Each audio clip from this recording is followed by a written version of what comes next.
A very good morning everyone guys, good morning.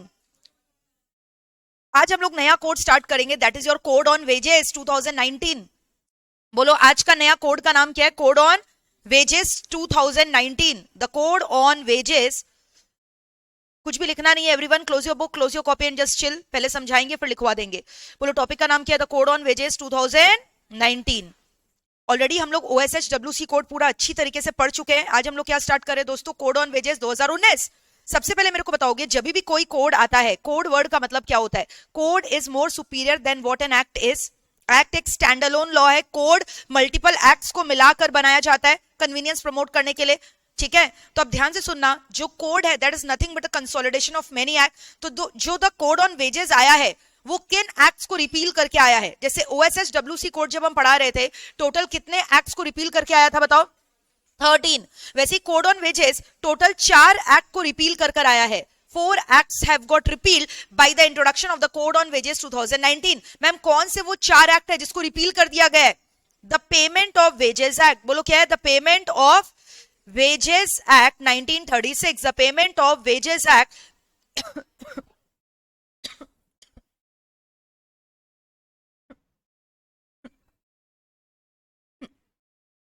Back to back बहुत sessions हो रहे कल से, तुम लोग को बताए भी थे हम। टोटल अभी तक 18 रैंक्स आए। कल सीएमए का रिजल्ट निकला 18 ranks we have got all over India, 18 ranks and still we are counting on and on. ठीक है, तो ऐसे ही तुम लोग को भी रैंक लेकर आना है, अच्छे से मेहनत करो, शॉर्ट रैंक आएगा। कल AIR 1 का इंटरव्यू भी मैंने डाला था, सुनना, अच्छा लगेगा सुनकर। क्या है ना, ये सबसे पता चलता है क्या स्ट्रेटेजी होता है रैंक लाने का। So that is why we keep on putting this so that it inspires you, motivates you. सुनो अब, the code on wages 2019 4 act को रिपील करके आया है। Number 1 the payment of wages act 1936। दूसरा minimum wages act 1948। Minimum wages act 1948। तीसरा क्या है? Payment of bonus act. बोलो क्या है? Payment of bonus act 1965। चौथा क्या है? Equal remuneration act 1976। So the code on wages is a consolidated code which consolidates 4 acts. The 4 acts got repealed by the introduction of code on wages. नाम में लिखा है code on wages, यानी किसके बारे में? लॉ के बारे में बता रहे। किस लॉ के बारे में बता रहे हैं? It is regulating the provisions relating to payment of wages to the worker. ये जो नया कोड है ये क्या प्रमोट कर रहा है? इक्वल पे मिले इक्वल वर्क के लिए, फिर रेम्यूनरेशन मिले, मिनिमम सीलिंग लिमिट फिक्स कर दिया गया है ताकि एक्सप्लॉयटेशन ऑफ लेबर्स ना हो सके, उनको minimum wages for their work guarantee हो सके, बोनस का राइट्स उनको मिल सके। समझ में आ रहा है? तो ये सब कुछ इसके अंदर गवर्न किया जा रहा है। Code on wages 2019 which repeals 4 acts. Now the new code contains total how many sections? It contains total 69 section and total how many chapters? Total 9 chapters. ठीक है, आज हम लोग पढ़ने वाले हैं चैप्टर नंबर 4 सबसे पहले, क्योंकि chapter number 4 talks about bonus payment. हम लोग इसमें से कौन सा चैप्टर सबसे पहले करें? चैप्टर 1 इज प्रिलिमिनरी, वो आज नहीं कर रहे हैं। आज हम लोग क्या पढ़ेंगे? डायरेक्टली चैप्टर 4, जिसमें बोनस के प्रोविजंस के बारे में डिस्कस किया गया है। ठीक है, अच्छा, जैसे तुमको मैंने OSHWC कोड का भी सेलिएंट फीचर पढ़ाया था, वैसे इसका भी क्या सेलिएंट फीचर है? जो नया कोड आया, what is the salient feature? अभी जस्ट नाउ मैंने आपको बताया। सबसे पहले ना मिनिमम वेजेस फिक्स कर दिया यूनिवर्सली। पहले क्या होता था ना, मिनिमम वेजेस खाली गारंटी किया जाता था कुछ एम्प्लॉयमेंट में वर्कर्स लोग को, which were called as scheduled employment, which covered merely 30% of the total workers in India. But because of the introduction of the new code, it has applied the concept of universal minimum wages. मतलब minimum wages का जो provision है ना, सारे workers को universally apply होगा, irrespective of the nature of their employment, irrespective of the nature of the establishment. पहले जो मिनिमम वेजेस का प्रोविजन था, वो मिनिमम वेजेस खाली 30% ऑफ द वर्कर्स को गारंटी कर रहा था। But because of the new code, minimum wages अब गारंटी हो रहा है, जितने भी वर्कर्स है सबको वो गारंटी कर रहा है, यानी मिनिमम वेजेस का provision has become applicable universally. Then introduction of the concept of the minimum wages, बोला ना इतना मिनिमम तुमको देना ही पड़ेगा। और ये जो स्टैट्यूटरी मिनिमम वेजेस है काम करने के लिए, इसको कौन फिक्स करेगा बताओ? गवर्नमेंट फिक्स करेगा। It will be fixed by whom? By the appropriate government. तो जो स्टैट्यूटरी, क्या बताओ? स्टैट्यूटरी मिनिमम वेजेस का लिमिट है, it has to be fixed by कौन? गवर्नमेंट। यानी मिनिमम वेज तुमको मिलेगा ही मिलेगा। तो मिनिमम वेज को और बेटर में हम बोलते हैं फ्लोर वेजेस। क्या बोलते हैं बताओ? So it has, the new code has introduced the concept of the floor wages. The new code has introduced the concept of the क्या बताओ? Floor wages, where the minimum wages shall be fixed by the government of India. Clear है यहां तक? फिर उसके बाद बोल रहा है what shall be the criteria for determining the minimum wage. अब जैसे होता है ना, अलग अलग टाइप ऑफ एम्प्लॉयमेंट के लिए अलग अलग क्राइटेरिया होगा, तो कौन डिसाइड करेगा किस क्राइटेरिया के बेसिस पे मिनिमम वेज फिक्स करोगे. अब जैसे जहां पे ज्यादा लेबोरियस काम है तो मिनिमम वेज का रेट वहां हाई होगा. जहां पे थोड़ा सा मशीन का इंटरवेंशन है, मशीन काम को आसान कर दे रहा है, तो हो सकता है मिनिमम वेजेस थोड़ा कम हो. या जहां हैजार्डस प्रोसेस वगैरह का काम है, मिनिमम वेजेस हाई होगा क्योंकि high risk to the life. तो ये सारे क्राइटेरिया कौन फिक्स करेगा बताओ? एजी फिक्स करेगा. कौन फिक्स करेगा बताओ? एजी. So AG will determine the criteria for fixation of the minimum wages. For fixation of the क्या? Minimum wages.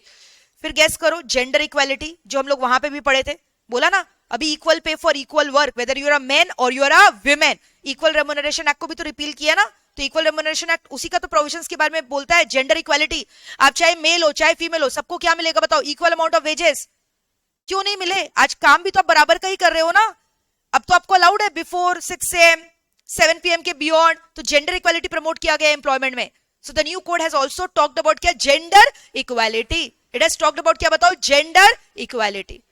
क्लियर है यहां तक? फिर उसके बाद बोल रहा है पहले क्या होता था ना, वेज पेमेंट को गवर्न करने के लिए अलग अलग कानून था स्टेट वाइज. अभी पेमेंट ऑफ वेजेस के लिए ना यूनिवर्सल कानून बना दिया गया, यूनिवर्सल गवर्नेंस बना दिया गया. क्या बना दिया गया बताओ? Universal governance for the payment of the wages. बोलो क्या? Universal governance for the payment of the wages. Clear है? वापस से बताओ salient features of the new code क्या क्या है, जल्दी से बताओ. स्टार्टिंग से बताओ यार. नंबर 1 क्या है बताओ? बोलो बोलो जल्दी. Minimum wages has been fixed for all the workers irrespective of the nature and the establishment where they are working, which means universally minimum wages rate has been fixed. जो पहले 30% के लिए फिक्स था, अभी सारे वर्कर के लिए fix किया है. फिर क्या बोला बताओ? स्टैट्यूटरी मिनिमम वेजेस का जो सीलिंग लिमिट है, that is the concept of the floor wage will be fixed by the क्या? गवर्नमेंट. फिर क्या बोला बताओ? क्राइटेरिया फॉर वेज फिक्सेशन, वो भी कौन फिक्स करेगा बताओ? एजी. फिर क्या किया गया बताओ? जेंडर इक्वालिटी प्रमोट किया गया. फिर क्या बोला गया बताओ? यूनिवर्सल कवरेज बोला गया वेज पेमेंट के लिए. अच्छा याद है मैंने लास्ट क्लास में आपको ओएसएसडब्ल्यूसी में ओवर टाइम के बारे में भी बताया था, तो यहाँ पे ओवर टाइम कंपनसेशन का रेट भी बताया था. बताओ क्या होगा ओवर टाइम कंपनसेशन का rate? Tell me. Very good, twice the normal wage rate, तो वो भी यहाँ फिक्स कर दिया है. ओवर टाइम तुमको डबल द वेज रेट मिलेगा, जो नॉर्मल वेज रेट है उसका डबल टाइम. फिर याद है एक प्रोविजन मैंने वहां भी पढ़ाया था, compounding of offences. For the first time offences का कंपाउंडिंग का कॉन्सेप्ट इंट्रोड्यूस किया गया है. मतलब कुछ पैसा का लेन देन करके ऑफेंसेस को माफी दे देना. मतलब क्या हुआ? जैसे मान लो तुमने कोई ऑफेंस कमिट किया, उसके लिए जेल था, इंप्रिजनमेंट था, बट हो सकता है तुम जेल ना जाओ अगर तुमने क्या कर लिया है? पैसा देकर सेटलमेंट कर लिया अपने ऑफेंस का. यानी क्या हुआ? जो ऑफेंसेस तुमने किया है उसको तुमने क्या बना लिया बताओ? कंपाउंड करके क्या कर लिया? फर्स्ट टाइम इंप्रिजनमेंट को नॉन इंप्रिजनमेंट ऑफेंस कर लिया. इट कैन बी क्या? कंपाउंडेड. समझ में आ रहा है? और कितना सारा नॉन, जहां पे याद है मैंने ये भी बोला था जनरली कंपाउंडिंग वहां होता है जहां पे जेल जाना होता है, बट यहाँ पे जहां जेल नहीं भी जाना, even for the non imprisonment offences compounding has also been done. 50% penalty दे दोगे टोटल पेनल्टी का, तो पहले ही माफ कर दिया जाएगा, वहां जेल नहीं है तो भी. सो कंपाउंडिंग ऑफ ऑफेंसेस का जो कॉन्सेप्ट है फॉर द फर्स्ट टाइम किसके लिए इंट्रोड्यूस किया गया है? नॉन इंप्रिजनमेंट ऑफेंसेस के लिए. किसके लिए बताओ ना? नॉन इंप्रिजनमेंट ऑफेंसेस, जहां पे इंप्रिजनमेंट का दरकार नहीं है वहां पे भी इंट्रोड्यूस किया गया है. तो ऐसे कोई भी 5-6 पॉइंट तुमको याद रखना है. अगर आएगा डायरेक्ट क्वेश्चन तो लिख लोगे. जल्दी से बोलो कोई भी 5-6 पॉइंट, जल्दी जल्दी बोलना चालू करो. अच्छा और एक चीज तुमको याद होगा, आईसीएफ हर जगह यूज कर रहे थे, तो भी तो यहीं पे inspector has been replaced by inspector cum facilitator. पहले इंस्पेक्टर हुआ करता था पुराने कोड में, अभी क्या हो गया है? पुराने एक्ट में. अभी नया कोड में क्या आ गया? आईसीएफ. आईसीएफ का full form inspector cum facilitator. ठीक है. और डीक्रिमिनलाइजेशन ऑफ ऑफेंस तो आपको पता ही है ना, इंप्रिजनमेंट को क्या किया? मॉनेटरी ऑफेंस से रिप्लेस कर दिया गया. बहुत जगह जहां जेल था उसको किससे रिप्लेस कर दिया गया? मॉनेटरी कंपनसेशन पे करके, which is called as decriminalisation of offence. मतलब ऑफेंसेस के अगेंस्ट जो इतने सारे फाइन पेनल्टी थे उसको थोड़ा क्या कर दिया? कम कर दिया गया. Decriminalisation of offence. Multiple imprisonment has been replaced by क्या? Fines, monetary fines. Clear? Up to 50% of the penalty. एक जगह 75% ऑफ द फाइन्स था ना, वही है.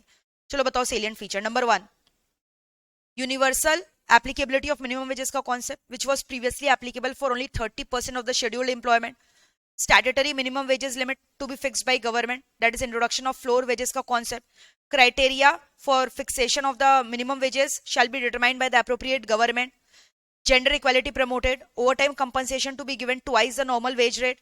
the concept of inspector being replaced by inspector cum facilitator, compounding of offenses even for non imprisonment offenses has been introduced, decriminalization of offense introduced, and ये तो हो ही गया ICF वाला चीज हो गया, that's it. So these are the salient features of the new code. ये जो कोड आया किसको रिपील करके आया, जल्दी से बताओ. 4 एक्ट को बोलो, चारों एक्ट का नाम क्या क्या है, जल्दी जल्दी बोलो. What are the name of the 4 acts, जल्दी बोलो. लाइव ऑनलाइन बच्चे जल्दी बोलो. Payment of wages act, date बताते जाओ. 1936 ना, 1936. और बताओ. Minimum wages act 1948. और बताओ. ठीक से बोलो, ऐसे सोते सोते क्यों बोल रहे हो. बॉडी में एनर्जी लो, जान लो. Payment of bonus act 1965. Equal remuneration act 1976. 1976 याद रहेगा, क्लियर है. कितना चैप्टर्स है इसके अंदर बताओ. हाँ क्या बोल रहे हो. 9 4 एक्ट को रिपील किया. चैप्टर तो 9 है, 9. और 69 सेक्शंस बोला, चैप्टर्स नहीं बोला. गेस करो मेरे बिना बोले चैप्टर 1 क्या होगा, जो हर बार रहता है प्रिलिमिनरी. कंपनीज एक्ट में भी पहला चैप्टर प्रिलिमिनरी ही रहता है. चैप्टर 2 गेस करो क्या होगा. पहला एक्ट का नाम बताओ जो इसको रिपील करके आया. Minimum wages. तो चैप्टर 2 किससे डील कर रहा है, मिनिमम वेजेस. चैप्टर 4 ऑलरेडी मैंने तुमको बताया क्या चीज से डील कर रहा है, जो आज हम लोग पढ़ेंगे. Bonus. Very good. Provision related to क्या, बोनस. तो बीच में कौन बच गया, गेस करो. पेमेंट ऑफ था ना, वेजेस. तो चैप्टर 3 किससे रिलेट कर रहा है, payment of wages. Chapter 5 guess करो क्या होगा, बोलो. Chapter 5 advisory board. ठीक है, किसके बारे में बात कर रहे हैं बताओ, एडवाइजरी बोर्ड. चैप्टर 6 गेस करो, ऐसे ही गेस करते जाओ क्या जाता है. Payment of dues, claims, audit. Audit वगैरह कराना होगा एस्टैब्लिशमेंट को. फिर पेमेंट ऑफ ड्यूज का टाइम वगैरह क्या है, ठीक है. फिर ऑडिट वगैरह एटसेट्रा. बोलो नेक्स्ट. Chapter number 7. चैप्टर 7 क्या होगा बताओ. इंस्पेक्टर वाला जो काम था, इंस्पेक्शंस वगैरह कैसे करना है, एस्टैब्लिशमेंट में कब घुस सकता है इंस्पेक्शन वगैरह करने के लिए. फिर उसके बाद क्या बचा, चैप्टर 8. बताओ चैप्टर 8 क्या है, ऑफेंसेस वगैरह होगा. और क्या, और जो बचा कुछ है लास्ट में डाल देना. किसमें, मिसलेनियस बोलकर. Chapter number 9.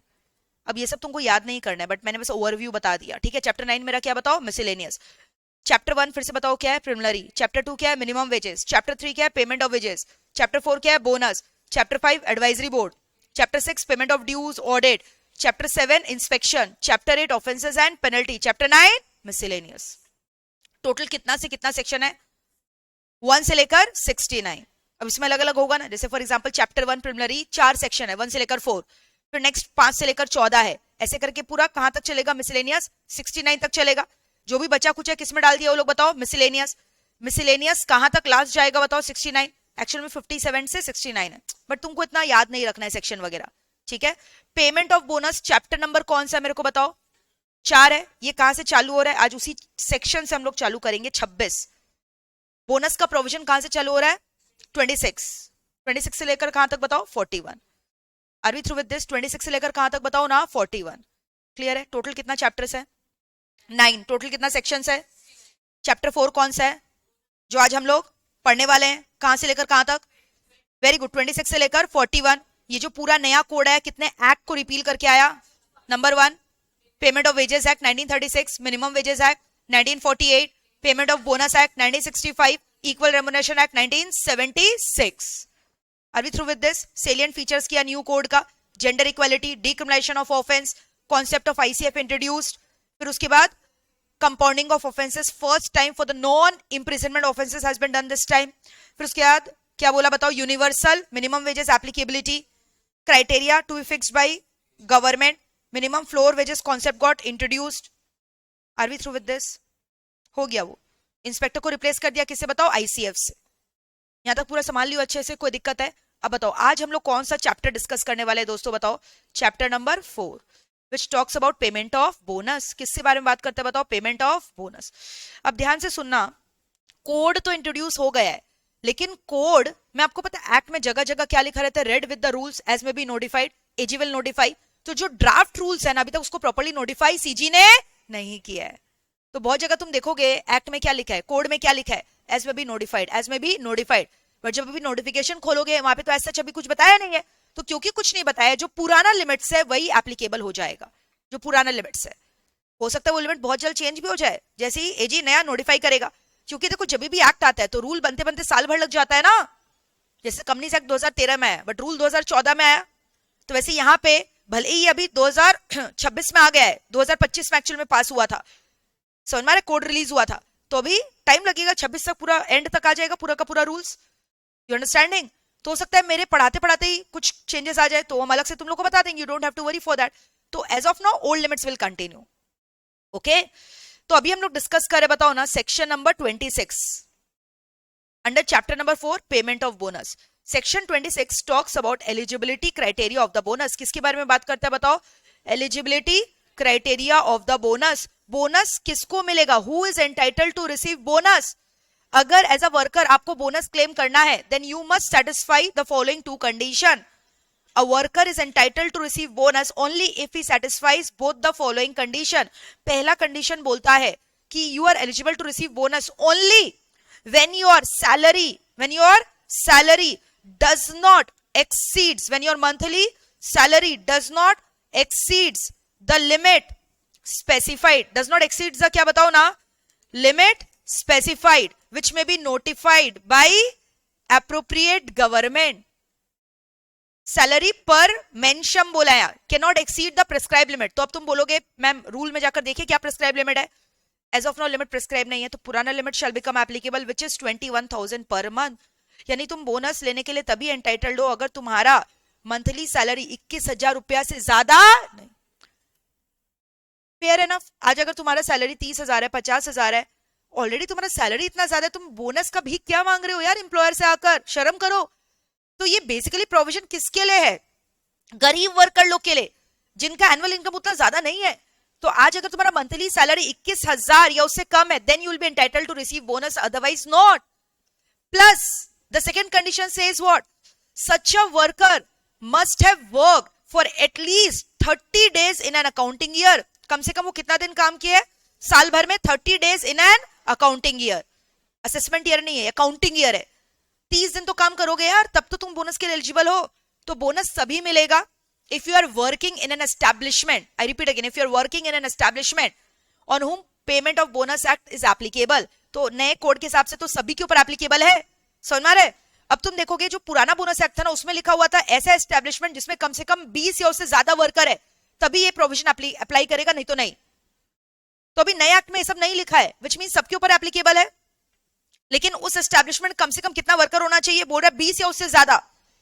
अभी बोला as per AG will notify, एजी तो अभी कुछ स्पेसिफाई नहीं किया है, तो हम लोग going by the old limit क्या अज्यूम करेंगे? ऐसा एस्टैब्लिशमेंट जिसमें कम से कम 20 या उससे ज्यादा वर्कर है उसके ऊपर बोनस का प्रोविजन अप्लाई करेगा।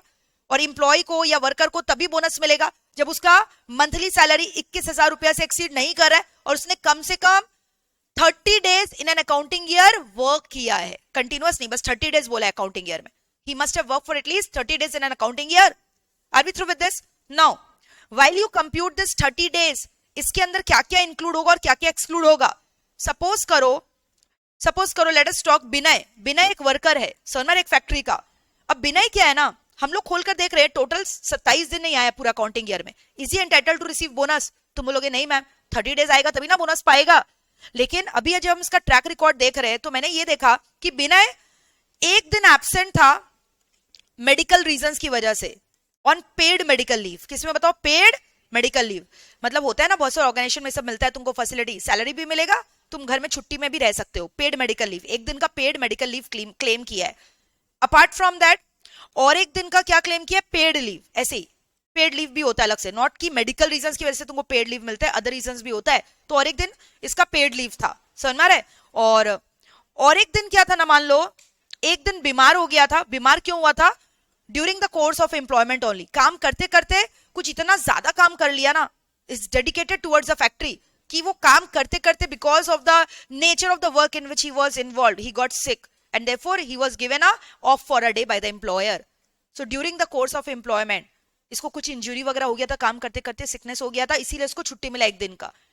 समझ में आ रहा है? अब तुम मेरे को बताओ क्या he is entitled to receive bonus और नॉट? एक्चुअली इसने 27 दिन काम किया है और अपार्ट फ्रॉम दैट ये 3 दिन का डेटा दिया हुआ है। तो क्या अकाउंटिंग ईयर में 30 डेज कंप्यूटेशन में पेड मेडिकल लीव या पेड लीव या फिर any absent of the employee due to the injury which arise during the course of employment include होगा कि नहीं होगा? It will be included. All the three will be included. Paid leave है ना यार, तो मतलब तो काउंट हो गया ना तुम्हारा वर्किंग डेज में, ये भी तो पेड लीव है ना, मेडिकल लीव तो काउंट हो गया ना। और during the course of employment तुमको इंजरी होता है, तो तुम सोचो भाई तुम कितने होनहार एम्प्लॉय हो, काम करते करते तुम शहीद हो गए वहां पे, और एक दो दिन का तुम अगर छुट्टी ले लिए तो मतलब एम्प्लॉयर कितना निर्दयी है, तुम्हारा सैलरी काट लेगा। सपोज करो, चलो एक एग्जांपल बताते हैं सो और क्लैरिटी आएगा पिक्चर में। ये विनय और तुम लोग सब वर्कर लोग हैं, तुम लोग सब फैक्ट्री में काम कर रहा था, अचानक से लोड शेडिंग हो गया, समझ में? अब इसमें क्या हुआ, दो वर्कर का नाम बताओ कौन कौन? साकार, आर्यन और साकार, समझ में? ये इररिस्पॉन्सिबल वर्कर है। एक होता है ना ये लोग, लोड शेडिंग हो गया तो इन लोगों को तो देखना चाहिए ना कि कैसे क्या किया जाए, अचानक से मतलब अब एमसी भी गिर जाता है, होता है ना मेन सर्किट ब्रेकर कट गया, इसकी वजह से हो सकता है लोड शेडिंग हो गया, कोई कोई तार वगैरह हिल गया, इसकी वजह से लोड शेडिंग हो गया। तो विनय इज वेरी विजिलेंट, बहुत मतलब एक होता है वर्कोहॉलिक पर्सन, वो वैसा है, एकदम होनहार एम्प्लॉय है, की पर्सन है मेरा ऑर्गेनाइजेशन का। तो ये क्या किया ना, ये तार वगैरह छूने लग गया, देखने लग गया। इलेक्ट्रिशियन का भी पार्ट टाइम कहीं काम करता था पहले, तो ये देखने लग गया, सोचा हम इलेक्ट्रिसिटी को ले आते हैं, बेकार का काम ठप हो जाएगा पूरा दिन।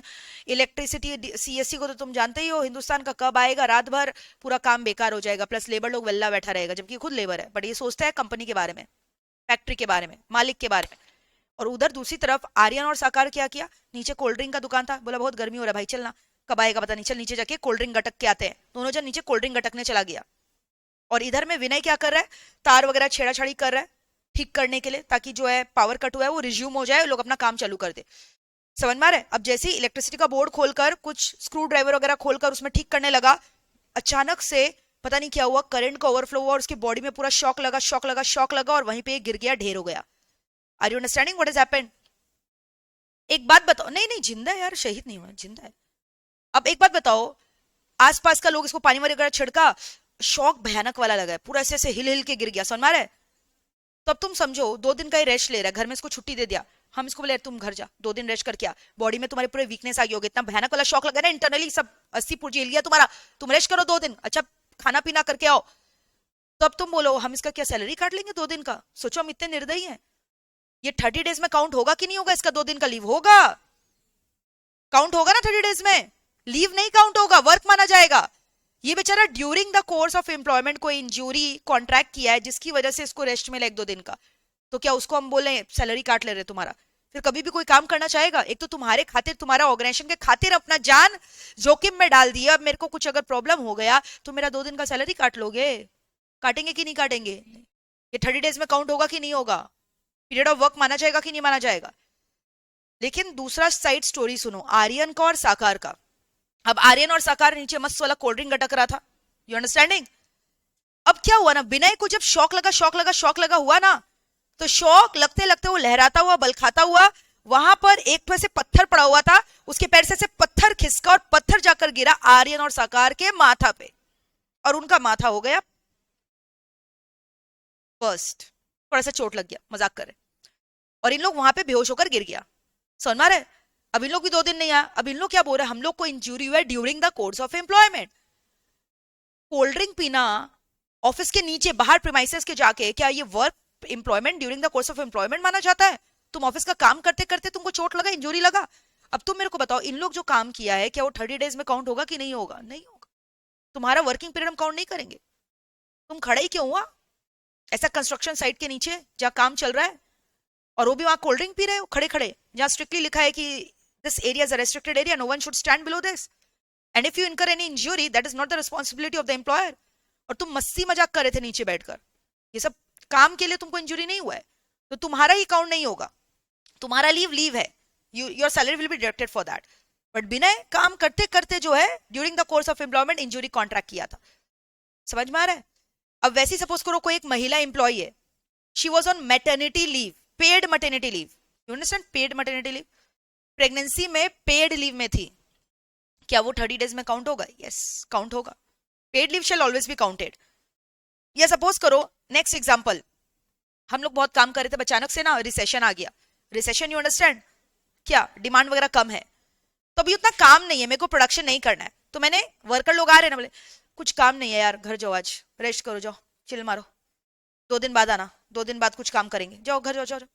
अब क्या ये लोग का सैलरी काट लेंगे? अब सोच के देखो, इन लोग तो काम पे आया था, मैंने ले ऑफ दिया because of the low work pressure, काम नहीं था इसीलिए। तो अगर ले ऑफ मिल रहा है वर्कर को because of maybe shortage of raw material, या because of no work, less demand, या पावर फेलियर, या मान लो ये लोग आया बट पूरा लोड शेडिंग हो रखा है 2 दिन तक, कोई कुछ हो गया था, कोई साइक्लोन वगैरह आया था, सब बंद पड़ा है, ठप पड़ा है, तो इन लोग तो बेचारा ही रहे, हम इन लोग को घर भेजे हैं, तो क्या लोग का सैलरी भी काट लेंगे? तो वो तो अकाउंटिंग ईयर में काउंट होगा कि नहीं होगा? 30 डेज के अकाउंटिंग ईयर में काउंट होगा कि नहीं होगा? होगा। क्लियर है? तो ये केस स्टडी आता है, वहां पे सब दिया रहेगा, तुमको निकालना है 30 डेज हो रहा है कि नहीं। Paid leave counted in 30 days, whether maternity paid leave, medical paid leave, any other paid leave. Layoff counted if it is given for the shortage of raw material, recession, power failure, machine breakdown, anything. But suppose करो labour लोग को मैंने lay off नहीं दिया, इन लोग खुद ने lay off लिया है, मास बंकिंग, स्ट्राइक्स, लॉकआउट, हमारी मांगे पूरी करो, भूख हड़ताल नहीं तो करेंगे, 2-3 दिन धरना देकर बैठा हुआ है, काम नहीं कर रहा है, मेरे को टॉर्चर कर रहा है, क्या हम इसको 30 डेज में इंक्लूड करेंगे? नहीं। Layoff for strikes will not be included, but layoff for shortage of raw material, power breakdown, machine breakdown included, क्योंकि उसमें उनका फॉल्ट नहीं था। या any injury which the labor has contracted during the course of employment for which he is taking the leave, so that paid leave will be counted. Without the course of employment, party करने गया था अपने दोस्त के संग रात में, high होकर गाड़ी चला रहा था, ठोक दिया, 1 हफ्ता बेड पे था, तो क्या उसके लिए हम उसको इंक्लूड करें, पैसा दे? गलती तुम्हारा है, और मैंने बोला था क्या रात में गाड़ी चलाने के लिए धुर्त होकर, समझ में आ रहा है? तो काउंटेड की नॉट काउंटेड? Not counted. वो during the course of employment क्योंकि नहीं। Are we through with this? Clear है? Section 26 talks about eligibility of the bonus. कब मिलेगा? When the 2 conditions are satisfied. Number 1, the salary payable to the employ shall not exceed 21,000 rupees per month. अभी 21,000 limit है, it might change, क्योंकि तुम्हारे code में क्या लिखा है? सच लिमिट पर मेंसम एज में बी प्रेस्क्राइब। अब प्रेस्क्राइब खोलोगे तो ड्राफ्ट रूल में अभी तक कुछ दिया नहीं है, मतलब previous limits becomes applicable which is currently 21,000 per month. And इसके अलावा क्या बोला बताओ? he must have worked for at least 30 days in an accounting year and he must have worked in an establishment where payment of bonus का provisions becomes applicable। अब किसके ऊपर apply कर रहा है? बस लिख दिया ऑल। कितना वर्कर होना चाहिए कुछ स्पेसिफाई नहीं है, एज में be notified in the AG by the AG in the official gazette. Previously कितना नोटिफाई किया गया था? 20 या 20 से ज्यादा वर्कर। क्लियर है? 30 डेज काउंट जब करोगे तो क्या ये सब काउंट होगा उसमें? Paid leave, maternity paid leave, lay off for strikes, lockout, leave because of injury contracted during the course of employment, during the course of work in the premises. संभाल लियो यहां तक पूरा। एजी फिक्स करते हैं तो बताया वो ये लिमिट्स वगैरह। नोटिफिकेशन कौन लेकर आता है? एप्रोप्रिएट गवर्नमेंट ना, विच में भी आइदर सीजी और एसजी। ऑफिशियल गैजेट में पब्लिश करता है ये सब। संभाल लियो। This complete your section number क्या बताओ? 26। This complete your section number 26। कितना चीज पढ़ लिया अभी तक? एकदम क्लियर है? चलो अब एक चीज और पढ़ाते हैं एलिजिबिलिटी ऑफ बोनस में। द कॉन्सेप्ट ऑफ, पढ़ा दे कि पहले लिखवा दे? समझ में आ रहा है ना सब? लाइव ऑनलाइन वाले बच्चे समझ में आ रहा है? जल्दी से बोलो guys, are we through with this और नॉट? फ्लो में लिखते समझते जो क्या है कि पहले लिखवाएं। समझ रहे हो? आगे बढ़े। Concept minimum bonus, maximum bonus का concept. Minimum bonus versus maximum bonus. अब तुम्हारे मन में सवाल आएगा, मैम मेरे को मिनिमम बोनस मिलना चाहिए कि मैक्सिमम मिलना चाहिए? देखो, एस्टैब्लिशमेंट में प्रॉफिट हो या ना हो, वर्कर लोग को उनका मिनिमम बोनस तो मिलेगा ही, चाहे ऑर्गेनाइजेशन में लॉस ही क्यों ना हो, तुमको तुम्हारा हक मिलेगा। तभी तो कोड बनाया गया, code on wages. You are entitled to receive minimum bonus if you satisfy those condition. समझ में आ रहा है? बट यहां पे हम लोग प्रॉफिट की जगह softly speaking allocable surplus word use करते हैं। क्या यूज करते हैं बताओ? अभी तुम अपने दिमाग में एलोकेबल सरप्लस को प्रॉफिट ही समझो। आगे नेक्स्ट क्लास में I will make you understand the meaning of exactly what is allocable surplus. अभी तुम सॉफ्टली प्रॉफिट समझो। So this means minimum bonus shall be paid. Shall मतलब कंपल्सरी, पैसा दिया जाएगा ही, irrespective whether the company has allocable surplus or not. Irrespective whether the company earns allocable surplus or not, minimum bonus has to be paid compulsorily at the rate of 8.33% of the salary or 100 rupees, whichever is higher. Whichever is higher. मतलब minimum 100 रुपया bonus तो तुमको मिलेगा ही मिलेगा। और 8.33% of the salary which ever is high. For example, आपका salary मान लो 3,000 रुपया है महीना का पर मंथ, तो बताओ मिनिमम बोनस कितना पे होगा, निकाल के दो. 3,000 इंटू 8.33% करो, कैलकुलेटर में कितना आ रहा है बताओ. 3,000 इंटू 8.33% करो, कैलकुलेटर में देखो कितना आ रहा है. अरे करो ना, कितना आ रहा है. 249.9, 250 ले लेते हैं अप्रोक्सीमेटली. ये तो एक महीना का आया. अरे तुम 12 महीना काम किया, इंटू 12 करो, कितना आ रहा है.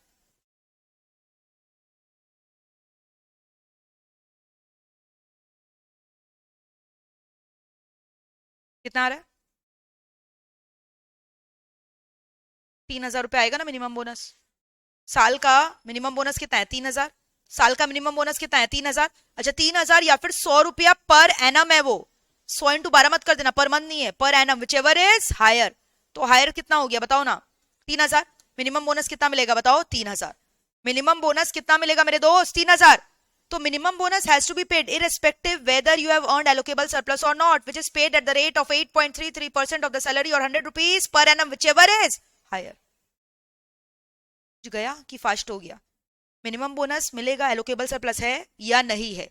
कंप्यूटेशन का रेट होगा 8.33% ऑफ द सैलरी या 100 रुपया पर एनम बोला, मंथ नहीं, whichever is higher, whichever is higher. संभाल लियो यहां तक. चलो एक एग्जांपल पूछते हैं, इसका जवाब देना. तुम्हारा जो सैलरी है 25,000 रुपया है, मिनिमम बोनस निकाल के दो. होशियार हो गए हो, very good. Ma'am minimum bonus नहीं मिलेगा, अभी तो आप बोले 21,000 से ज्यादा सैलरी है तो नहीं मिलेगा, फिर अब क्यों हम लोग के संग खेल खेल रहे हैं. खेलना पड़ता है ना, एग्जाम में भी खेलेगा उन लोग. So be careful. लिख कर आना, this person is not eligible to receive minimum bonus because his salary exceeds the prescribe limit of 21,000 per month. This limit can revise. मैंने क्या बोला, अभी ड्राफ्ट रूल में लिमिट्स नहीं दिया है, इसलिए पुराना limit 21,000. Very soon this limit may revise, as of now not revise. 21,000 per month. Got it. आपका सैलरी है, आपका सैलरी है 12,000 रुपया पर महीना. कितना है बताओ, 12,000 रुपया पर महीना. Are you entitled to receive minimum bonus, yes और no. Are you entitled to receive minimum bonus. Compute the minimum bonus and get me the answer fast. 100 और विच एवर इज हायर. पर एनम का निकालो भाई.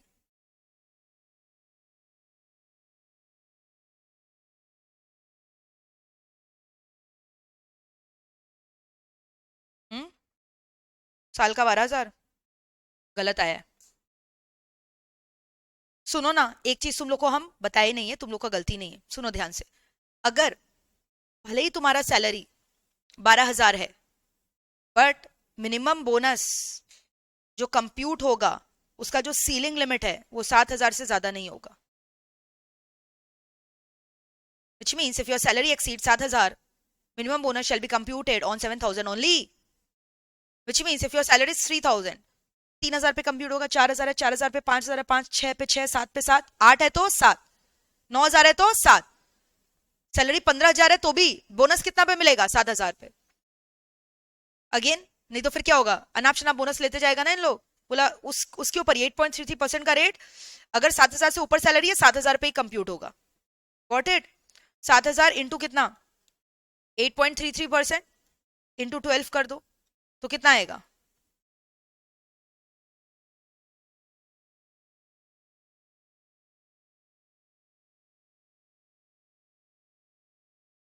हाँ जो भी है इतना मिलेगा तुमको. यू अंडरस्टैंडिंग, क्लियर है, जल्दी बोलो.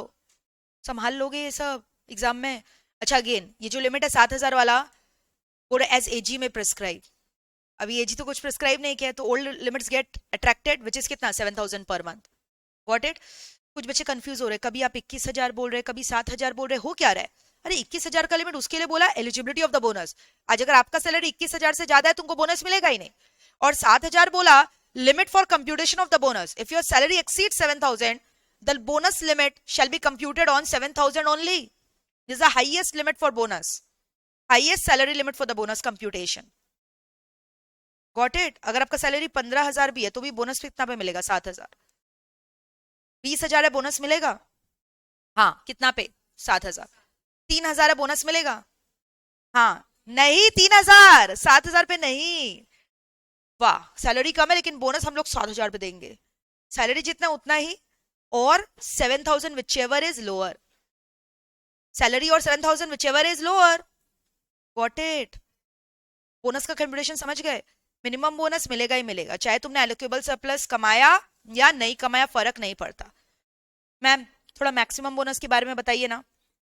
मैक्सिमम बोनस कब मिलता है? सुनो, मैक्सिमम बोनस मिलेगा ना छप्पर फाड़ के मिलेगा, 20% of the salary. Maximum bonus straight away कितना पे मिलेगा? Subject to allocable surplus. Subject to क्या? लेकिन मैक्सिमम बोनस का हम फिर तो मैम सारा लेबर लोग यही बोलेगा मिनिमम नहीं, मैक्सिमम दो, मैक्सिमम दो. लेबर नहीं डिसाइड करेगा या एम्प्लॉयर नहीं डिसाइड करेगा मिनिमम मिलेगा कि maximum. Law maker already decide कर चुके हैं कोड में लिखकर. Maximum bonus shall has to be paid where allocable surplus is greater than minimum bonus. is greater than क्या बताओ ना? Minimum bonus. अगर allocable surplus किससे ज्यादा है बताओ? Minimum bonus. मान लो allocable surplus 5,000 है, मिनिमम बोनस मेरा ऊपर में कितना आया था? फर्स्ट वाला केस में 3,000 आया था ना, टोटल 3,000 आया था ना, बताओ. तो मिनिमम बोनस 3,000 है, एलोकेबल सरप्लस कितना है? 5,000. विच मीन्स क्या? मिनिमम बोनस की maximum bonus? Maximum bonus shall be payable ना. एलोकेबल सरप्लस क्या हो गया? मिनिमम बोनस से, तो मिनिमम बोनस नहीं मिलेगा, क्या मिलेगा? Maximum bonus. और मैक्सिमम बोनस कितना मिलता है? 20% ऑफ सैलरी. सैलरी हम ऊपर कितना लिए थे? 3,000 लिए थे ना, इंटू 12 कर दो. एक साल का कितना आ रहा है बताओ, निकाल के दो. How much you are getting? हाँ 7,200 आ रहा है ना मैक्सिमम बोनस. लेकिन क्या पूरा 7,200 मिलेगा? नहीं, subject to the amount of allocable surplus. Maximum bonus कितना मिलेगा? Subject to the availability of the allocable surplus. गुल्लक में रुपया कितना है टोटल? तो 7,200 कहां से दोगे? सरप्लस कितना कमाए हो? 5,000 ना. तो maximum bonus max to max कितना दोगे? 5,000. जितना भी आएगा subject to the amount of allocable surplus. अगर मान लो मैक्सिमम बोनस 4,000 आता, तब कितना देते? 4,000. 4,500 आता तो 4,500. 5,200 आता तो 5,000. Subject to the availability of the allocable surplus. I repeat again, minimum bonus का रेट है 8.33% ऑफ द सैलरी और 100 rupees per annum whichever is higher. Minimum bonus shall be paid चाहे आपका एलोकेबल सरप्लस है या नहीं है. इवन लॉस हो रहा है तो भी देना है. Maximum bonus is 20% of the salary subject to the amount of allocable surplus. But now how to decide minimum की मैक्सिमम क्या पे होगा? मैक्सिमम बोनस सभी पे होगा जब तुम्हारा एलोकेबल सरप्लस मिनिमम बोनस से ज्यादा है. क्लियर? और मैक्सिमम बोनस का रेट कितना होगा? 20% ऑफ द सैलरी. कितना होगा बताओ ना? 20% of the salary subject to the availability of the allocable surplus. Did you get it? Will are we through with this और नॉट गाइस? पूरा संभाल लियो, बोलो मेरे बच्चों, हाँ या ना? एक बार यहां से पढ़ा रहे हैं फिर लिखवा देंगे, डोंट वरी. फोकस करो यहाँ पे. हेडिंग देखो क्या लिखा हुआ है, द कोड ऑन वेजेस. अभी कुछ लिखोगे नहीं. Code means combination of act. It has repealed कितना एक्ट? 4 एक्ट. रिपील्ड को और एक नाम क्या होता है? ऑब्लिटरेटेड. ऑब्लिटरेट मतलब उखाड़ कर फेंक दिया 4 एक्ट को. कौन सा 4 act? The payment of wages act 1936, minimum wages act 1948, payment of bonus act 1965, equal remuneration act 1976. Salient features पढ़ाया, यूनिवर्सल मिनिमम वेजेस का कॉन्सेप्ट, फ्लोर वेजेस का कॉन्सेप्ट, क्राइटेरिया कौन फिक्स करेगा वेज फिक्सेशन का? एजी. जेंडर इक्वालिटी बोला, yes और no?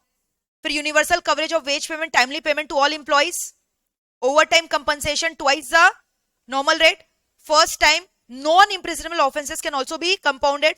Then they introduce a concept of क्या? Decriminalisation of offence. बोला था कि नहीं? जेल की जगह किससे रिप्लेस किया? मॉनेटरी फाइन 50% तक. ICF to be replaced by inspector. ICF replaced inspector. Inspector to be replaced by ICF. ICF का full form? Inspector cum facilitator. Last bench. Focus here. 9 chapters under this code containing कितना? 69 section. दिखाया था ये सारा. आगे बढ़ो. Chapter 4 किससे deal कर रहा है? Payment of bonus. Section 26 talks about क्या? Eligibility for bonus. Every employee fulfilling the following 2 conditions shall be paid bonus by the ER. ER मतलब क्या? Year employer. E मतलब E employee. ER मतलब employer. याद रहेगा. 2 कंडीशन क्या है? Who is drawing wages not exceeding such amount per mensum as may be determined by AG in the notification. As of now current limit कितना है? 21,000 which may change in future. And जिसने कम से कम work किया, लगातार नहीं बस work किया, कितना days? In one accounting year. Minimum bonus पे करना है whether or not there exists any allocable surplus at the rate of 8.33% of salary or 100 rupees per annum, whichever is higher. But if an employee's salary is more than the limit determined by AG, currently कितना है 7,000, minimum bonus shall be calculated as well as maximum bonus shall be calculated only on कितना 7,000 रुपया per month only. Maximum bonus कब pay करना है? If allocable surplus more than minimum bonus बोला था. और रेट कितना रहेगा? 20%, but subject to the amount of allocable surplus. Will you through with this? ये 3 एग्जांपल में मिनिमम बोनस नहीं निकाल लोगे? बोलो ना. थर्ड वाला में तो निकलेगा ही नहीं, 30,000 है. 12,000 में मिनिमम बोनस कितना पे निकलेगा? 7,000 इंटू 8.33% और 3,000 इंटू 8.33% और दोनों में इंटू 12 कर देना साल भर का बोनस निकालने के लिए. 30 वर्किंग डेज का कॉन्सेप्ट. ले ऑफ इंक्लूडेड है बोला था. Employee not given work because of क्या? Shortage of raw material. R M मतलब क्या? रॉ मटेरियल या पावर कट या मशीन का ब्रेकडाउन. लेकिन स्ट्राइक्स और लॉकआउट्स है तो इंक्लूडेड नहीं है. Holiday leave with salary included.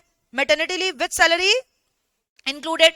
Temporary disablement, injury हो गया वर्कर लोग को. टेम्पररी डिसेबल मतलब टेम्पररी काम नहीं कर पा रहे, लग गया चोट vote, during the course of employment included. Clear है? यहां पे तुम बोलो एम्प्लॉय को बोनस मिलेगा, लेकिन अगर कोई इंटर्न है, अप्रेंटिस है, इंटर्न मतलब समझते हो ना, जो काम सीखने आया है, वो लोग को बोनस नहीं मिलता है. They are not included in employees definition here. कोई वर्कर को तुमने प्रोबेशन पीरियड में रखा है. Probation you understand? ऑब्जर्वेशन में 6 मंथ्स हम इसको ऑब्जर्व करेंगे, अच्छा लगा तो इसको परमानेंट रख लेंगे.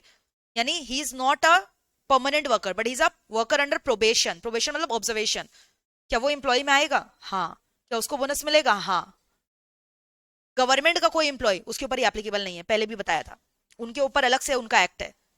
तो आर्म्ड फोर्सेस वगैरह हुआ, उनका लेबर, गवर्नमेंट का वर्कर यहाँ पे इंक्लूडेड नहीं. एम्प्लॉय में अप्रेंटिस आएगा? नहीं. उसको बोनस मिलेगा? इंटर्न को, प्रोबेशनर वर्कर को हाँ ना मिलेगा. या फिर armed forces of union, government का आर्म फोर्सेस वगैरह का, मिलिट्री वगैरह का आदमी, वो लोग को एम्प्लॉय बोल दोगे. ठीक है? Are we through with this guys? जल्दी बोलो. अच्छा, ये वाला अभी मैंने आपको जस्ट करवाया. एलोकेबल सरप्लस 5,000 है, मिनिमम इतना है, मैक्सिमम इतना है. आपको पूछ रहा है मिनिमम बोनस पे करना है कि मैक्सिमम?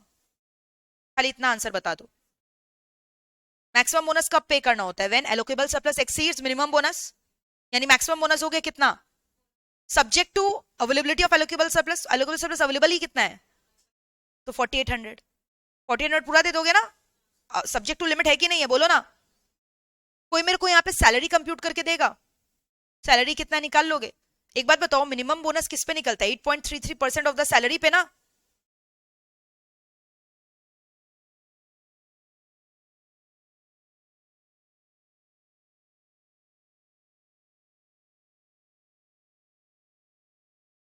चौबीस हजार आएगा. 24,000 है. ये 2,000 किसको रिप्रेजेंट कर रहा है? 8.33%. तो टोटल सैलरी कितना है? 24,000. और चेक कर लो, मैक्सिमम बोनस 20% ऑफ सैलरी होता है ना. 24,000 का 20% कितना हुआ? 4,800. मतलब सारा कैलकुलेशंस दिमाग में करके ये सब फिगर्स आया है, रैंडमली नहीं लिखा है. आई एम शोइंग यू कि ये फिगर देखो कितना एप्ट है, करेक्ट है. कुछ गया आपके दिमाग में? चलो फिर से बताते हैं. ये फिगर सही है कि गलत तुमको बता रहे हैं. मिनिमम बोनस कितना है? 2,000. जो तुम मिनिमम बोनस निकालते हो कैसे निकालते हो? 8.33% ऑफ सैलरी. सैलरी एक्स है तो एक्स कितना हुआ? 2,000 बाई 8.33%. ये कितना आया? 24,000. यानी सैलरी कितना आ गया? 24,000 ना. और मैक्सिमम बोनस जो तुम निकालते हो कैसे निकालते हो? 20% ऑफ सैलरी. तो 24,000 का 20% करोगे कितना आएगा? 4,800. वही तो लिखा है यहाँ पे. Are you understanding this? ठीक है? यहां तक बताओ पूरा समझ में आया कि नहीं? Tell me. Any problem till here guys? बोलो मेरे दोस्त, कैसा लगा?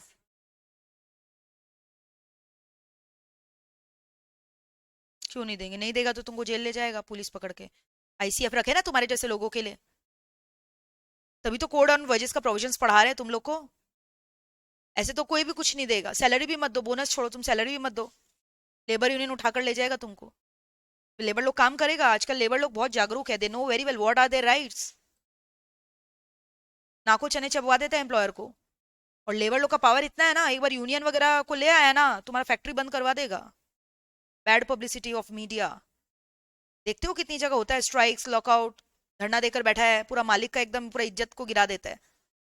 ये लोग का सैलरी मार के देखो क्या करेगा तुम्हारा, देखना फिर ये लोग बोनस मारेगा वो लोग का, बोलता बोनस नहीं दिया तो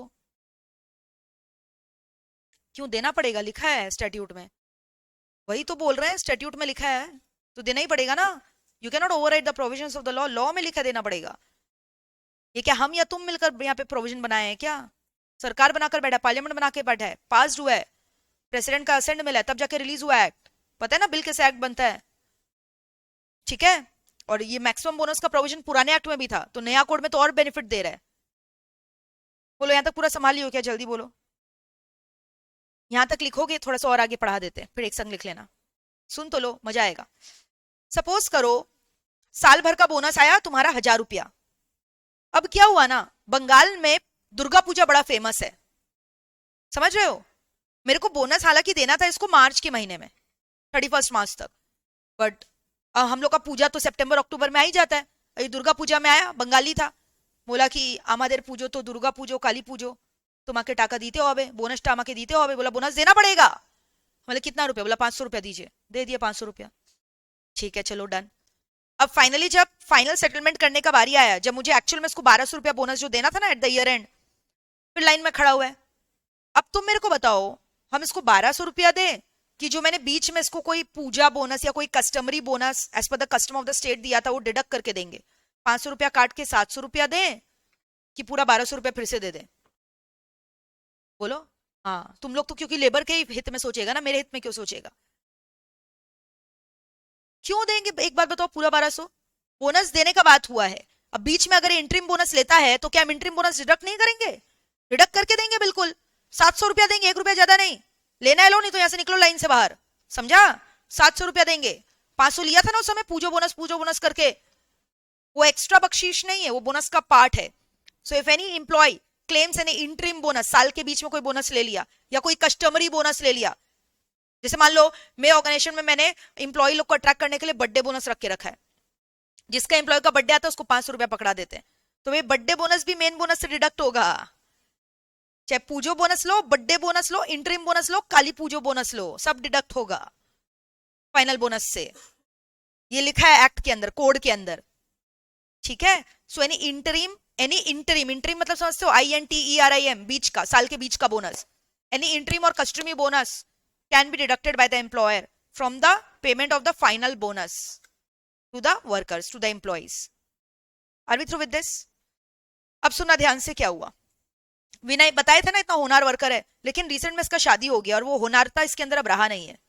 समझता है, होता है ना ऐसे, सिंगल से डबल हो जाते हो, रिस्पॉन्सिबिलिटी कहीं और शिफ्ट हो जाता है, ध्यान कहीं और शिफ्ट, काम में इसका मन नहीं लगता है, खाली घड़ी देखता है कब घर जाए कब घर जाए, मतलब उसका काम में कोई ध्यान व्यान है नहीं, लापरवाह हो गया है, बोलना नहीं बट बहुत लापरवाही, रिस्पॉन्सिबल, उल्टा पुल्टा काम करता ऑर्गेनाइजेशन में आकर, इससे इसका मन ही नहीं है काम में। एक दिन तो पता है क्या किया, मशीन का स्विच बंद करना था, काम खत्म हो गया, मशीन खुला छोड़कर चला गया घर, और वो मशीन चलते गया, और उसकी वजह से तुमको पता है क्या, बगल में मेरा लैपटॉप वगैरह रखा हुआ तो पूरा जल गया, ओवर हीटिंग हो गया, पूरा जल गया, लैपटॉप पूरा चकनाचूर हो गया मेरा जल के। लाख रुपए का लैपटॉप था।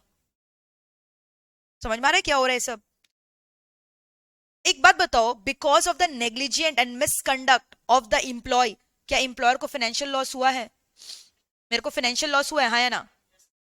समझ में आ रहा है? और लकीली नेक्स्ट डे बोनस देने का टाइम था, लाइन में खड़ा हुआ है, उसके लिए जल्दी आया मॉर्निंग में आज, बोला बोनस। बोले किस बात का बोनस? कोई बोनस नहीं मिलेगा, लाख रुपया जो है ना उससे डिडक्ट कर दिया हम। समझ में आ रहा है क्या हो रहा है? इसको मेरे को मान लो 20,000 रुपया बोनस देना था, तो हम क्या किए, पूरा रुपया डिडक्ट कर लिए। अगर मान लो मेरे को लॉस 15,000 का हुआ होता तो कितना डिडक्ट किए होते? 15,000। तब इसको नेट बोनस देते थे कितना का? 5,000। So can I deduct the amount of bonus payable from the financial loss that has been caused to me because of the negligent misconduct behavior of the employee in the premises? Yes, I can deduct. That is my right. But only from the bonus of that financial year.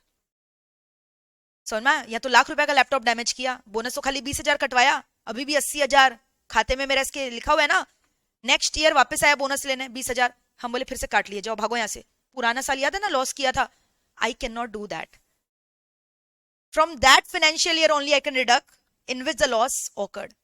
अगर मेरे को bonus deduct करने का है, the bonus can be deducted from the, बताओ ना, the The loss amount can be deducted from the bonus of that financial year only in which the loss was caused. The amount of the bonus कहां से deduct होगा बताओ? Loss जो मैंने इनकर हुआ इसकी वजह से वो कहां से डिडक्ट होगा? Bonus payable from that financial year जिसमें लॉस हुआ है. हम उसको कैरी फॉरवर्ड नहीं कर सकते, वो लॉस के अमाउंट को कैरी फॉरवर्ड नहीं कर सकते. समझ में आया क्या हुआ? इसका दूसरा एग्जांपल सुनना. मेरे को लॉस हुआ, फाइनेंशियल लॉस हुआ ना, और फाइनेंशियल लॉस किसको? मेरे एसेट को डैमेज हुआ, मेरे प्रॉपर्टी को डैमेज हुआ, फाइनेंशियल लॉस हुआ because of the misconduct of the employee during the course of employment. अब हमको इतना ज्यादा गुस्सा आया ना कि हम इसको निकाल ही दिए ऑफिस से, हम इसको रखे ही नहीं. बोले तुम्हारा हम देख रहे बहुत दिन से, तुम निकलो, बोनस छोड़ो, तुम यहाँ से निकलो, चलो निकलो. निकाल ही दिया हम इसको पूरा. I have removed him. Actual में मेरे को नुकसान हुआ था 15,000 का, बोनस कितना देना था? 20,000. मेरे को नुकसान कितना का हुआ था? बोनस कितना देना था? समझ में आ रहा है? बट अब की बार मैंने इसको काम में रखा है कि निकाल दिए. The employee has been dismissed. The employee has been dismissed from the work. The employee got dismissed from the work. Tell me the amount of bonus payable to the dismissed employee. Amount of bonus payable to the dismissed employee. शून्य, zero. 1 रुपया नहीं देंगे तुमको, निकाल दिए हैं misconduct की वजह से, तुम्हारे गंदे व्यवहार की वजह से. कुछ बोनस नहीं देंगे तुमको, नो बोनस, जीरो बोनस. यहाँ डिडक्शन वगैरह नहीं, straight away no bonus. Disqualification हो गया तुम्हारा. यहाँ डिडक्शन का बात नहीं हो रहा है, disqualification to receive bonus. So if an employee is dismissed from the place of work, he is not entitled to receive any bonus. मैंने डिसमिस किया तुम्हारे गंदे बिहेवियर की वजह से, not entitled to receive any bonus. समझ में आया क्या हुआ? अब और कहानी में ट्विस्ट आया. इसको निकाल दिया मैंने अपने फैक्ट्री से. 2 दिन बाद अपनी बीवी के संग पहुंच गया फैक्ट्री में. अब इसकी बीवी एकदम रो रही है, चिल्ला रही है, चीख रही है, मेरे को बोलिए मैम प्लीज मेरे कारण ही ऐसा हो रहा था, अब हम एकदम इसको तंग नहीं करेंगे, आप इसको रखिए, बहुत अच्छा काम करेगा आपका. बोले हाँ वो तो पता ही है तुम्हारे कारण हो रहा है सब, क्या करे अब, कोई दूसरा काम में लगाओ इसको. बोले नहीं नहीं रख लीजिए. अब क्या ना मेरे से ना देखा नहीं जाता रोना धोना. हम बोले ठीक है आ जाओ, कल से तुम भी आ जाओ, वो भी आ जाएगा, दोनों का फिर मन लगा रहेगा काम में, दोनों जन काम करो. समझ में आ रहा है? अब फिर ये जैसी वापस मैंने इसको रख लिया. अब उसके नेक्स्ट डे बोनस देने का बारी आया. अभी तक तो बोनस हमको देना नहीं पड़ा था, मैंने इसको जॉब से निकाल दिया था. अब वापस देख रहे कटोरा लेकर लाइन में खड़ा है बोनस के लिए. बोले तुमको तो निकाल दिए थे ना, रख भी तो लिए वापस, बोनस दीजिए चलिए. बताओ am I entitled to give him in the bonus? हम बोले अच्छा ठीक है, 15,000 का लॉस किया था ना, 5,000 रखो. नहीं, पूरा बोनस अब मेरे को देना पड़ेगा. If an dismissed employee has been reinstated with back wages, he is entitled to receive full bonus. Held in the case of ONGC versus Shyam Kumar Sehgal. Supreme court का जजमेंट है. अगर एक बार तुमने एम्प्लॉय को निकाल के वापस रख लिया ना, मतलब तुमने उसका गुनाह को माफ कर दिया, मतलब अब डिस्क्वालिफिकेशन नहीं अट्रैक्ट हो रहा है बोनस का. He is entitled to receive full bonus. तुम लॉस काट के भी उसको नहीं दे सकते, पूरा बोनस उसको मिलेगा निकालने के बाद अगर तुमने उसको रख लिया तो. Held in the case of ONGC versus Shyam Kumar Sehgal. वापस से सुनो क्या क्या पढ़ाया. Puja bonus, customary bonus, interim bonus बीच में लिया है, डिडक्ट होगा फाइनल बोनस से. डन. सेकंड मैंने क्या बोला, कोई भी इंप्लॉय की वजह से, मिसकंडक्ट ऑफ द बिहेवियर की वजह से अगर एसेट को, प्रॉपर्टी को डैमेज हुआ है, तो जो फाइनेंशियल लॉस का अमाउंट है करंट ईयर के बोनस से डिडक्ट हो सकता है. Cannot be carried forward, loss cannot be carried forward. Disqualification of bonus कब अट्रैक्ट होगा? जब मैंने उसको रिमूव कर दिया है प्लेस ऑफ वर्क से, डिसमिस कर दिया है. क्यों डिसमिस किया है? On account of any of the following foreground. On account of the any following foreground. या तो ये फ्रॉड किया है कंपनी के संग, फ्रॉड करके भागा है. Rights behaviour, you understand what is rights behaviour? During the course of employment in the office premises, in the factory premises, establishment premises. क्या हुआ ना, एक लेबर जैसा छेड़ दिया, दोनों हाथापाई पे उतर गया एकदम भयानक वाला, मुंडी उंडी तोड़ दिया एक दूसरे का, बाल नोच दिया, खून खराबा कर दिया. तो that is rights violent behaviour during the course of. ये शोभा देता है कोर्स ऑफ एम्प्लॉयमेंट में? क्या कर क्या रहे हो यार? ये कोई क्या रणभूमि दिखाई दे रहा है, युद्ध भूमि दिखाई दे रहा है? तोड़ा फोड़ी मचा दी हो, कोई रेसलिंग ग्राउंड है? मैंने गुस्सा में निकाल दिया, कोई बोनस नहीं मिलेगा. फ्रॉड करके भागे तो बोनस सोचना ही मत. क्लियर है? या फिर क्या किया, कोई एसेट लेकर भाग गया, कंप्यूटर पड़ा कंप्यूटर लेकर भाग गया. Miss appropriation of asset, theft, चोरी किया है. कैश बॉक्स में कैश था, नियत बिगड़ा, पैसा देखकर भाग गया ले जाकर.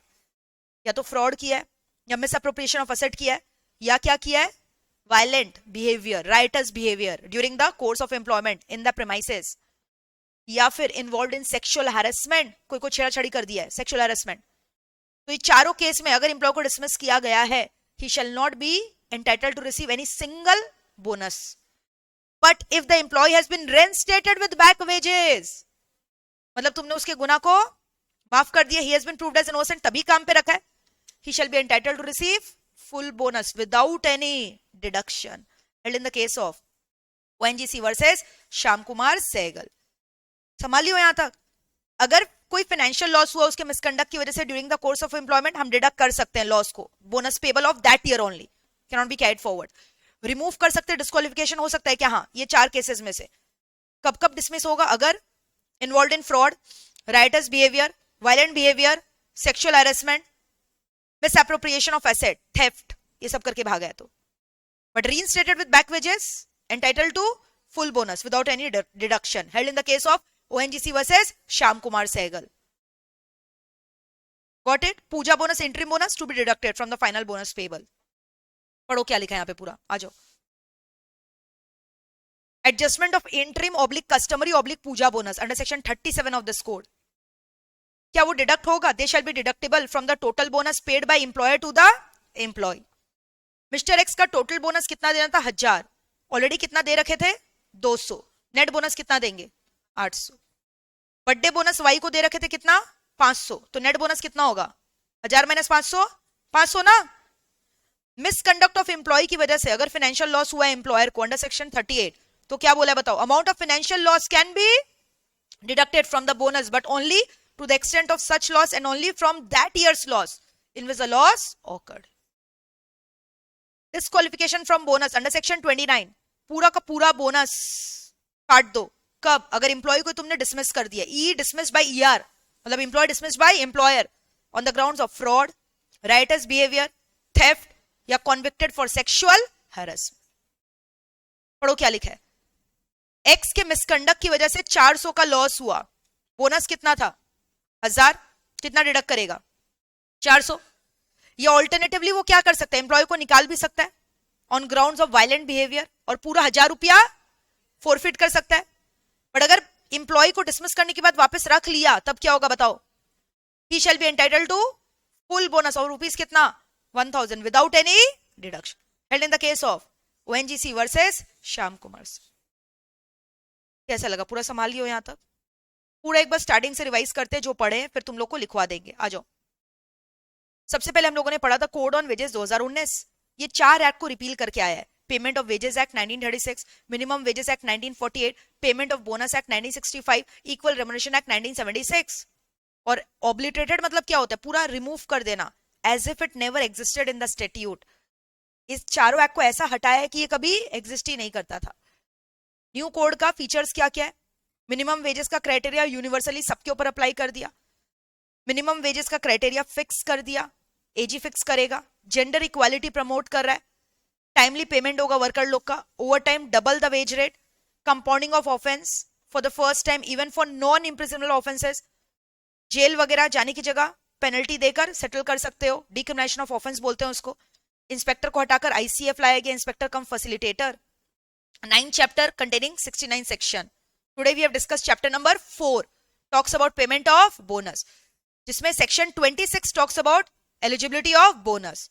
Every employee who works in an establishment over whom the provisions becomes applicable, और प्रोविजन किस एस्टैब्लिशमेंट पे एज ऑफ नो अप्लाई करते हैं जिसमें 20 या उससे ज्यादा वर्कर्स है और जिन्होंने कम से कम अकाउंटिंग ईयर में 30 दिन काम किया है, and they receive salary not exceeding such amount पर मेंसम एज में B determined by AG in notification. Currently limit कितना है? 21,000.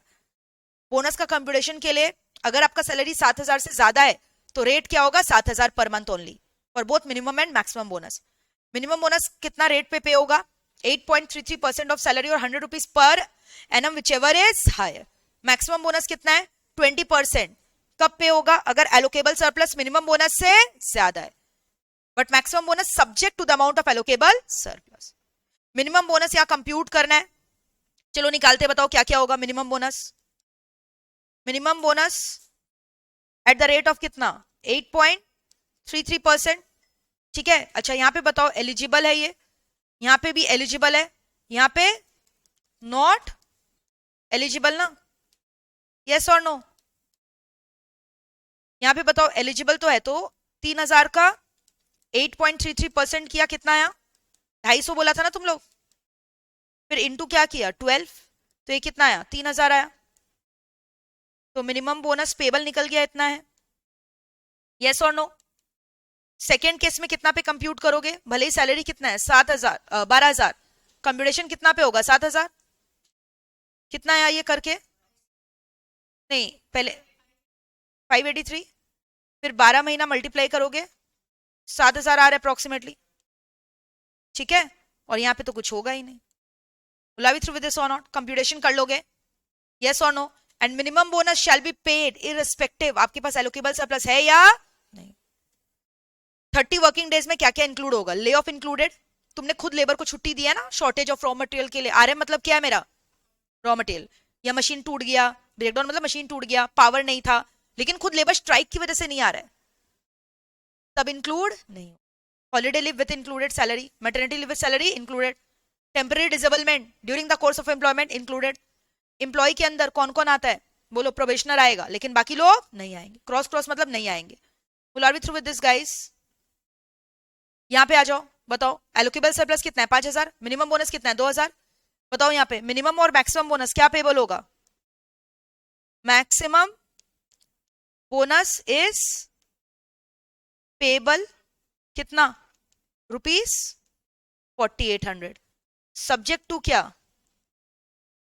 एलोकेबल सरप्लस, जो कि कितना है मेरा? 5000 है ना? यस और नो? और क्यों मैक्सिमम बोनस पे हो रहा है? बिकॉज एलोकेबल सरप्लस यहाँ पे क्या है? एक्सीड्स, है ना, इसीलिए पे होगा ना मैक्सिमम बोनस। यस और नो गाइस? और बगल में मैंने तुमको सैलरी का कंप्यूटेशन दिखाया, if you want to compute. यहाँ पूछा नहीं है, बट अगर आना है, निकालने आएगा तो निकाल नहीं लोगे? 8.33% of salary is equal to 2000 ना, तो सैलरी 24,000 आएगा। और मैक्सिमम बोनस कितना है इसका? 20%, तो 20% निकालोगे कितना आएगा? 4800। यस और नो? इंटरिम कस्ट्रीम बोनस का एडजस्टमेंट टोटल बोनस से डिडक्टेड होगा, देख रहे हो यहाँ पे डिडक्ट किया है। मिसकंडक्ट की वजह से फाइनेंशियल लॉस होगा, डिडक्ट होगा, लेकिन खाली उस साल के लॉस से, उस साल के बोनस से डिडक्ट होगा जिस साल लॉस कॉज्ड है। बोनस पूरा ही नहीं देना कब? अगर तुमने एम्प्लॉय को डिसमिस कर दिया 4 ग्राउंड में से, कोई भी 4 ग्राउंड में से। Number 1 fraud, number 2 miss appropriation of asset, number 3 writers behaviour, violent behaviour, very good, during the premises course of employment के दौरान, सेक्सुअल हैरेसमेंट।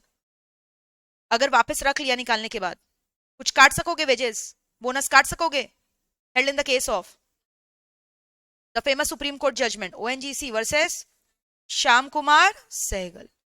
याद रहेगा? तो यहां तक आज हम लोगों ने पढ़ लिया। लिखना स्टार्ट करो। कैसा लगा? आई थिंक याद हो गया होगा पूरा क्लास में अच्छे से। लिखना स्टार्ट करो।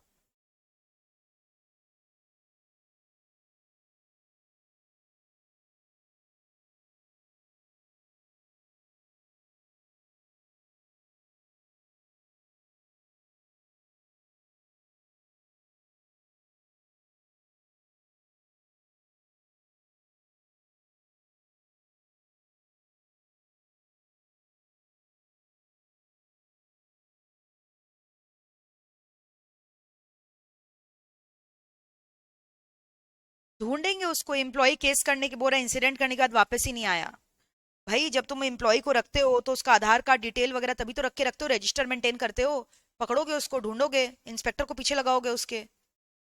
ऐसे तो चोर, जो चोर है वो चोरी करके भाग ही जाता है, लेकिन पकड़ा जाता है ना। मर्डर मर्डर करके भी भाग जाता है, फिर बोलोगे जेल कहाँ होगा, कैसे होगा?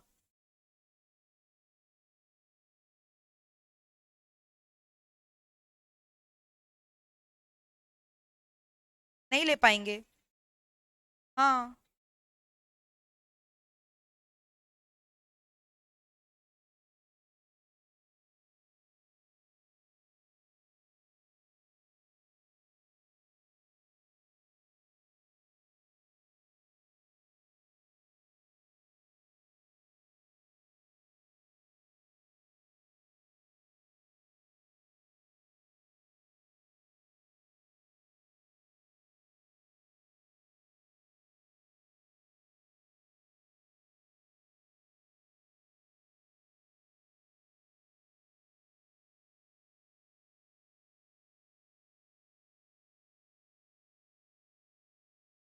सेलिएंट फीचर्स वगैरह इसमें न्यूली ऐड हुआ है तो you can write down that.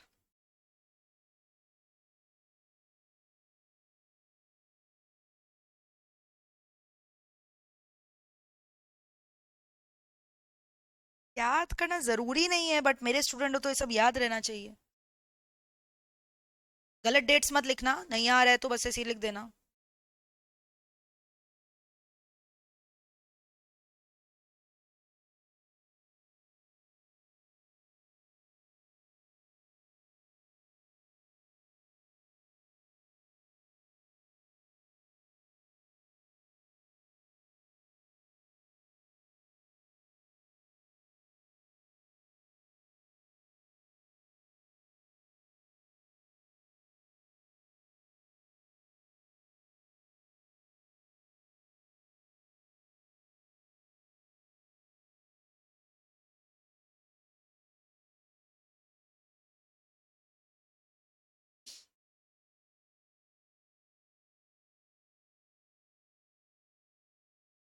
हो गया. जल्दी जल्दी लिखो. इजी है, कोड ऑन वेजेस इजी है, मजा आएगा तुम लोगों को पढ़ के. OSHWC थोड़ा सा टेक्निकल था. टेक्निकल आई विल नॉट से, थोड़ा सा ज्यादा मतलब डिटेल्ड था, डिस्क्रिप्टिव था बहुत ज्यादा. वर्टिकल था, लर्न करने का था, लेंदी था. कोड ऑन वेजेस तुमको मजा आएगा करने में. देन अगेन जो इंडस्ट्रियल रिलेशन कोड है ना, that is also very lengthy like OSHWC.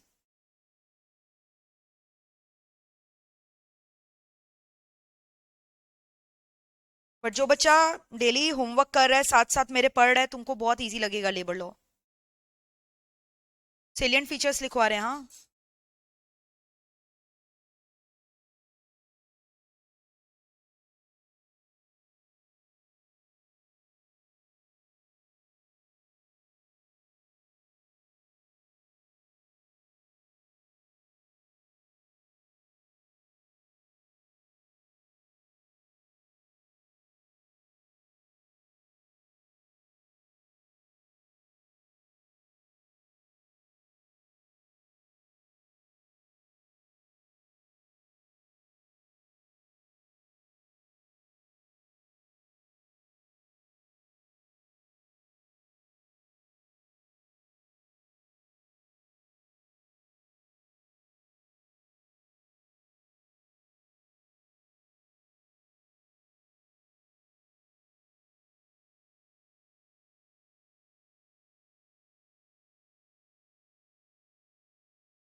इतना टाइम लगाओगे लिखने में? कहां तक हुआ? ये जो सेकंड वाला पार्ट है सैलरी कंप्यूटेशन का पार्ट दिखा रहे कि मान लो अगर एग्जाम में मैक्सिमम बोनस दिया नहीं है तो तुम खुद से निकाल लोगे ना। कैसे? बैक कैलकुलेशन करके सैलरी निकाल लेना, और तुमको पता है maximum bonus 20% of the salary होता है। तो सैलरी 24,000 है, उसका 20% किया कितना आएगा? 4800। तो ये फिगर तुम खुद भी निकाल सकते हो ना, इसलिए मैंने करवा दिया। तो वहां पे चेक कर सकते हो, लिख सकते हो इफ यू वांट। सैलरी का कंप्यूटेशन है ये, सैलरी। और फिर ऊपर में क्या लिखा मैंने? Maximum bonus. मैक्सिमम बोनस कैसे निकलेगा? ये हो गया 1, ये हो गया 2। मैक्सिमम बोनस कैसे निकलेगा बोलो? 20% ऑफ सैलरी ना, दैट इज कितना? 20% ऑफ 24,000, जो कि कितना आएगा? 4800। Got it?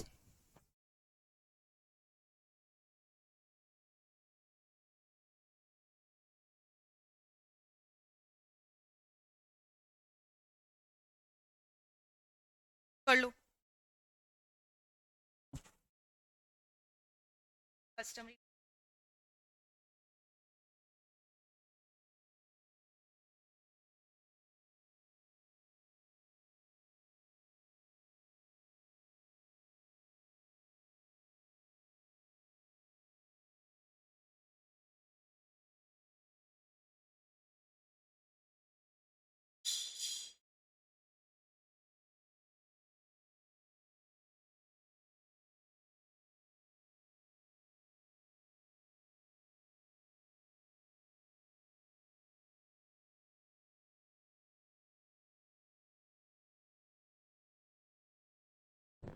मेरा क्वेश्चन में तो दिया हुआ ही था मैक्सिमम बोनस।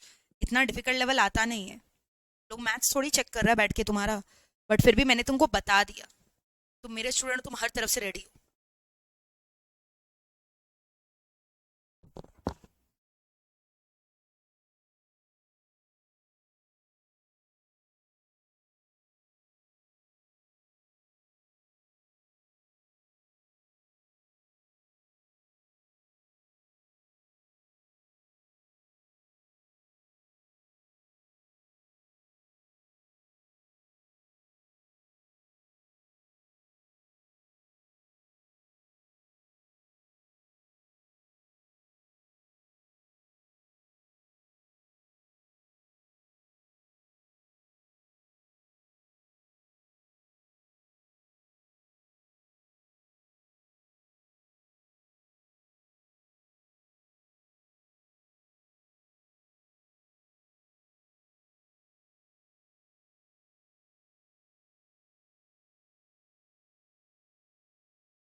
38 डन पूरा।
क्या ये चारों पॉइंट?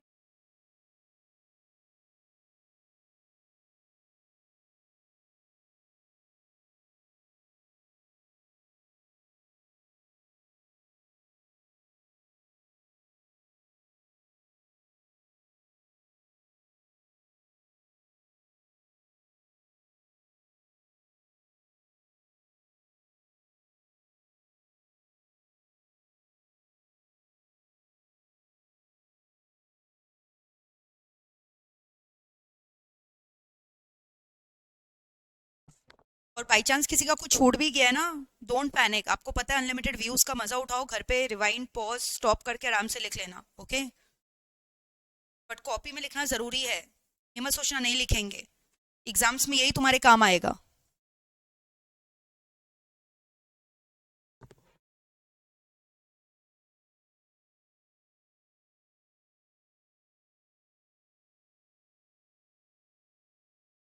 ये चारों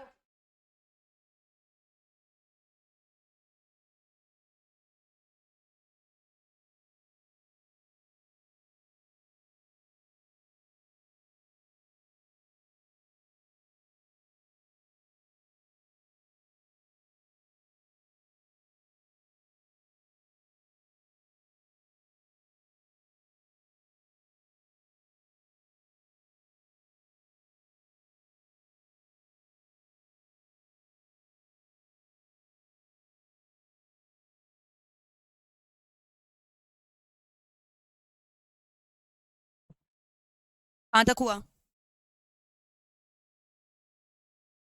हुआ? ईआर मतलब क्या, एम्प्लॉयर ना? ओएनजीसी वर्सेस श्याम कुमार सहगल, लिख लो।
इधर आ जाओ, मैंने शिफ्ट अंदर।